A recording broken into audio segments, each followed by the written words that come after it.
Bismillahirrahmanirrahim. Assalamu alaykum. Hurmatli televizor ko'ruvchilar. Istiqlol kundalik xabarlar programmamizni ko'rishinglarni qizg'in qarshi olamiz. Men Abdullah Yalqun. Programmamizda vatanimiz Sharq Turkiston va dunyo kun tartibida bo'lib o'tgan eng muhim xabarlarni huzuringizga sunishtirishimiz. Qanamizda diqqatinglar ekranimizda bo'lsin. Xitoy yushurmagan ahvolda yuqumlanishni 95% azaytqili bo'ladi. Fransiya Xalqaro radiosining xabarida bildirilishicha, dunyoga dangliq ilm-fan jurnali Tabiat jurnalida e'lon qilingan tadqiqot natijasida Xitoy bosh tili virusining tarqalishidan ekanligini yoshirmagan bo'lsa, butun dunyodagi yuqumlanish ahvolini 95% azaytqili bo'ladiganligi ko'rsatilgan. Mazkur tadqiqot natijasi Angliya Janubiy Ampton universitetiga tava bo'lib, bu hafta Tabiat jurnalida e'lon qilingan. Tadqiqotga asoslanganda Xitoy yuqumga qarshi bir qism shaharlarni qamal qilish qatorliq tadbirlarni aslidagidan 1 hafta, 2 hafta yoki 3 hafta burun ijro qilgan bo'lsa, yuqumlanuvchilar aslidagidan ayrim holda 66%, 86% va 95% oz bo'lishi mumkin ekan. Xabarlarda bildirilishicha, Xitoyda bultur 12-oyning oxirida virus bilan yuqumlanuvchilar bayqalgan bo'lsa-mu, Xitoy doiralari bu vaqtdagi xabarlarni bostirgan. Aradan bir oyga yaqin vaqt o'tib 23 yanvarga kelgandala ondan Wuhan shaharini butunlay taqagan. Navbatda Xitoyning mas'uliyatini surishti qilish sadolari uzluksiz kuchayayotgan bo'lib, har qaysi davlatlardagi Xitoy doiralarini arz qilganlarning soni mo zo'r darajada ko'paymoqda.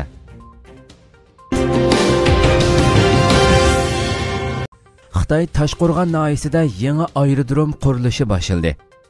Xinhua agentligi xabarida bildirilishicha, 26 aprel Qashqar viloyatidagi Pamir egizligiga joylashgan Toshqo'rg'on noyasida yangi aerodrom rasmiy qurilish boshlagan bo'lib, tutgandan keyin Sharq Turkistondagi dengiz yuzidan eng egiz aerodrom bo'lib qoladi ekan.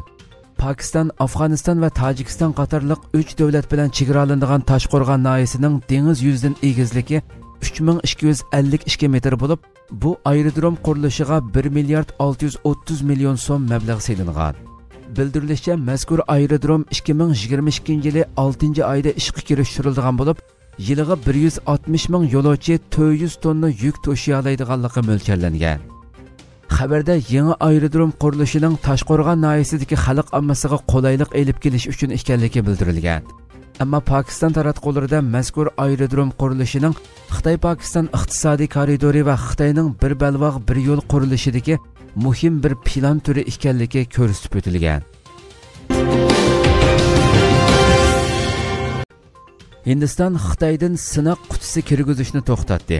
Hindiston tibbiy tadqiqot kengashi 28 aprel organ to'rida bayonot e'lon qilib, Xitoydan zakaz qildirgan tez sur'atli virusga diagnoz qo'ya oladigan sinoq qutilarida xatolik nisbatining yuqori ekanligi sababli zakazlarni amaldan qoldirganligini e'lon qildi.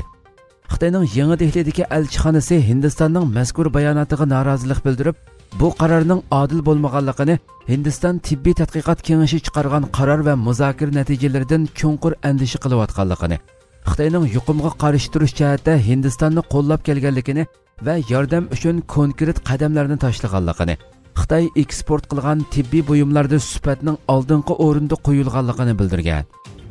Bayonotda yana qisman davlatlarning Xitoy mollariga xatolik nisbati yuqori deb baho berishining adolatsizlik ekanligi, Hindistonning Xitoyning yaxshi niyatini qabul qilib, Xitoy shirkatlari bilan aloqani uzmasligini eskartgan.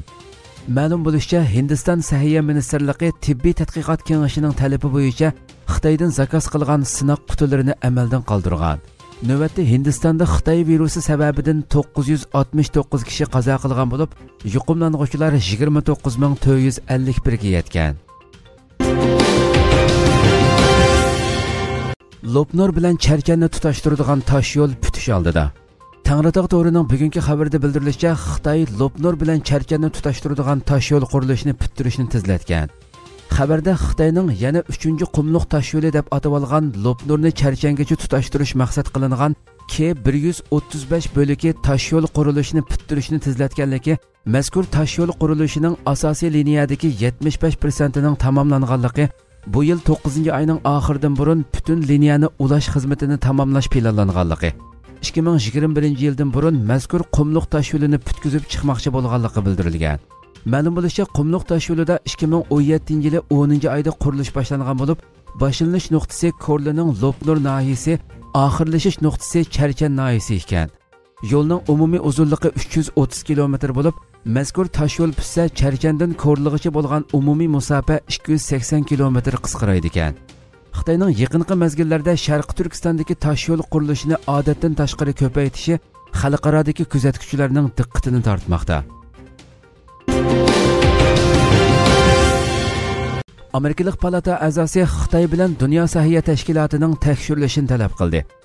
Amerika Avam palata a'zosi Michael McCall Xitoy rejimi bilan Dunyo Sahiyya tashkilotining Xitoy virusiga aloqador xatoliklarni tekshirishga chaqirdi. Avam palatasining tashqi munosabatlar komitetida Cumhuriyetchilar partiyasining vakillariga riyosatchilik qilgan Michael McCall chaqiriqi to'g'risida boshqa vakillarga xitoban yozim bayonot e'lon qildi. Xitoy virus sababidan taqib etilgan bu komitetning pat fursatda bir yerga jam bo'lib, Xitoy rejimi va Dunyo Sahiyya tashkiloti ustidan tekshirish elib berishni boshlashi kerakligini ta'kidlagan Michael McCall, "Men komitet raisi Eliot Engeldan Xitoy virusining o'ttirg'i chiqishi va tarqalishi to'g'risida qo'sh taraflama tekshirish elib berishni talab qilaman" dedi. U tashqi munosabatlar komitetining ado qilishi kerak bo'lgan ig'ir mas'uliyatlari borligini ta'kidlab, tashqi munosabatlar komiteti bo'libmi Xitoy Kompartiyasi va Dunyo Sahiyya tashkiloti raisi Tedros Adhanom Ghebreyesusning yuqumning dastlabki kunlaridagi harakatini tekshirishi kerak. Ko'p sonliq palata a'zosining Cumhuriyetchi sabdoshlarimga qaytilib, bu tekshirishni odil va betaraf holda elib berishini umid qilaman. Tarixdagi xatoliklardan saboq olmasak, ularni qaytadan boshdan kechirishga mahkum bo'lamiz deganlarni qayd qildi. Turkiyada Xitoy virus sababidan qazo qilganlarning sonida tövallash ko'rildi. Turkiyada oxirgi 24 soat ichida Xitoy virus sababidan qazo qilganlarning soni 92 ga tövalladi. Turkiya Cumhuriyeti Sahiyya ministri Fahrettin Koca tarafidan bu haqda e'lon qilingan bayonotda mundaq deyildi. Yaqinqi 24 soat ichida virus sababidan qazo qilganlar soni 92 ga tövalladi. Shuning bilan virus sababidan hayotidan ayrilganlarning soni 2992 ga yetdi. Bu jarayonda 29230 kishi tekshirildi. Bulardan 2392 kishining yuqumlanganligi aniqlab chiqildi. Oxirgi 24 soat ichida saqaygan 5018 kishi bilan qo'shilib, balnisdan chiqqanlarning soni 38809 ga yetganligini bildirdi. Shundaqli xalqning hukumatga moslashib, uydan chiqmaslik qatorliq tadbirlarni yaxshi qilishi kerakligini ta'kidladi. Virus krizisi yordam markazi yordam pullarini tarqatishga boshladi. Sharq Turkiston virus krizisi yordam markaziga yig'ilgan yordam puli Ko'khay insoniy yordam jamiyati ishxonasida ehtiyojli kishilarga tarqatilishga boshladi. Xitoy virusi keng tarqalib, xalqaro jamiyatga ig'ir tahdid bo'layotgan, iqtisodiy kuchli davlatlarga aloqazoda bo'layotgan jiddiy bir paytda muhojirat yashayotgan Sharq Turkiston xalqining iqtisodiy qiyinchiliklarini hal qilish maqsadida har qaysi davlatlardagi Uyg'ur tashkilotlarining hamkorligida qurilgan virus krizisi markaziga hozirgacha 1 million liraga yaqin pul yig'ilgan bo'lib, 27 aprel dushanbadan tortib Ko'kay insoniy yordam jamiyati ishxonasida ehtiyojli kishilarga tarqatilishga boshladi. 10 kishilik fidoilar guruhi har kuni atigan soat 10 dan boshlab kech soat 7:30gacha ishlagan bo'lib, bexatarlikni nazarda tutib, ehtiyojli kishilarni telefon orqali bir-birlab chaqirib, kishilarning bir yerga to'plashishining oldini olgan. Yordam har bir oilaga 500 liradan tarqatilgan bo'lib, dushanba 132.500 lira, seshanba kuni 140.800 lira tarqatilgan. 2 kun ichida 550 oilaga yordam puli yetkazilib bo'lgan. Undan boshqa yana 30 uylanmagan o'quvchiga 300 liradan tarqatib berilgan. Sharq Turkiston Ulamolar birligi moliya mas'uli va yordam markazining Turkiyadagi mas'uli Ko'kay insoniy yordam jamiyatining boshqaruvchi hay'at a'zosi Nizomiddin Tamkini ziyoratimizni qabul qilib, yordam tarqatishni boshlaganiga 3 kun bo'lganligini, xizmat davomida fidoilarning maska taqib, palay kiyib, o'zaro orliq saqlab, bexatarlik tadbirlarini yaxshi qilganligini, yordamning davomli tarqatilayotganligini, 30 aprel Istanbuldagi barliq ehtiyojli kishilarga yordam pulini to'liq yetkazib bo'lishni planlaganligini bildirdi. Bulardan sirt kichik o'smirlarimizmi mazkur yordam markaziga aktiv ovoz qo'shilganligini e'lon qilgan bo'lib, Istanbuldan Muhammad Tamkini qatorliq 3 farzandimiz yordam markaziga aktiv ovoz qo'shib yordam qilgan va ijtimoiy taratqular orqali kishilarni yordam markazining xizmatiga aktiv ovoz qo'shishga chaqirgan. Hozirgacha ular yiqqan yordam puli 500 liraga yetgan.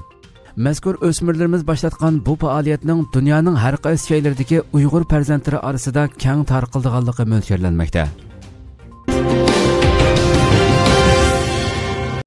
Donald Trump Xitoydan ziyonni to'ltib olishimiz mumkin dedi. Xitoy rejimining virus haqidagi uchurlarni yushirishi tufaylidan bu qatimqi vaboda Amerikaning g'oyat zo'r ziyon zahmatga uchraganligi qarata bir qism Amerika amaldorlari Xitoydan to'lam olishni ta'kidlab kelayotgan edi. Endi bu safga Amerika prezidenti Donald Trump mu qo'shildi. Fransiya xabar agentligining 28 aprildagi xabarda aytilishicha, Donald Trump shu kuni so'z qilib, biz Xitoydan bakli norozi bo'layotimiz. Bu virusni aslida bayqalgan yeridan to'xtatib qo'yg'ili bo'ladi dedi. Shundaqla o'zlarining bu vaqtdagi tekshirishining davom qilayotganligini, Xitoyning buningdagi javobgarligini ustiga elishi lozimligini ta'kidladi. Muxbirlar uningdan Germaniyada o'tirg'a chiqqan virusning ziyni uchun Xitoydan 165 milliard Amerika dollari to'lam elishga o'xshib ketadigan usulni qo'llanish ehtimoli bor yo'qligini so'raganda, Donald Trump biz ishlarni buningdanmi osonroq shaklda bir yoqliq qilmoqchimiz. Chunki biz da'vatgan somma buningdan ravurus ko'p deb javob berdi.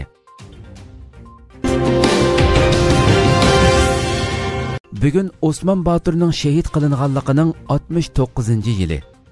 Bugun 29 aprel Xitoy tajovuzchilariga qarshi hayotini beg'ishlagan qahramonlarimizdan biri bo'lgan Osman Baturning shahidligining 69 yillik xotira kuni. Sharq Turkiston xalqi Xitoy tajovuzchilari besib kirgandan tortib qilchi tiz bukmay, bosh agmay mustamlikchilarga qarshi kurash qilib keldi. Bu jarayonda minglagan, yuz minglagan shahidlar qurbonlik berdi. Ana shularning biri Osman Baturdir. Osman Batur 1940-yildan tortib qo'liga qo'ral elib, toki 1951-yili Xitoy tarafidan shahid qilinganga qadar Sharq Turkistondagi qozoq va boshqa yerlik xalqimizga boshchilik qilib, qilchi bosh agmasdan ko'rishini to'xtatmadi. Osman Batur o'z shahodati orqali Sharq Turkiston xalqining mustaqillik irodasini, tiz bukmas ruhini namoyon qildi. Biz bu xotira kunida Sharq Turkiston xalqining bu qahramonini hurmat ichida aslaymiz. Alloh uning yotgan joyini jannatlarda qilsin. Hurmatli televizor ko'ruvchilar, shuna qilib bugungi xabarlarimiz mushada oxirlashdi. Inshaalloh atiki programmamizni ko'rishgacha sizlarni Janobiy Allohga topshiramiz. Shuna qilib program oxirida ekran orqasidagi barcha xizmatdoshlarimga ko'pdan ko'p rahmat aytaman. Assalomu alaykum va rahmatullohi taala va barakatuh.